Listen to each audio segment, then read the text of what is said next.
Farmers in our area are playing a waiting game thanks to this cold, rainy spring. It's a complete shift from the drought farmers struggled with last summer. News 8's Jenna Traum takes a look at the impact and how you could be affected at the grocery store. Mike and Lisa, local farmers have had 2 rough years in a row on completely opposite ends of the spectrum. By now, about 95% of Wisconsin corn should be planted, but 1/3 of the crop isn't in the ground yet.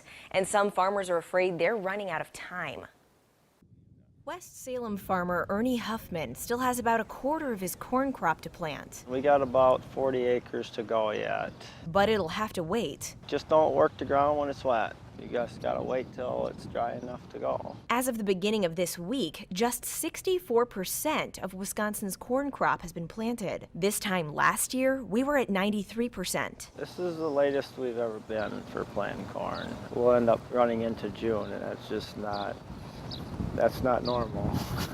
First, it was unseasonably cold spring weather. Now, relentless rain is soaking the soil, and Mother Nature's clock is ticking. A lot of the corn that we see planted around here is probably anywhere from that 95-day up to about 110-day corn. So we need that growing season, that number of days, in order to get to full harvest.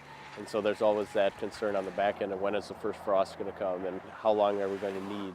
And a shorter growing season could mean higher prices and shortages at the grocery store. As a consumer, we're involved in agriculture every day, whether it's the products that we're taking off the shelf to eat or the meat off the meat counter. In the meantime, all Huffman can do is watch the sky and wait. Every day is costly, that's for sure, when we're getting this late in the year.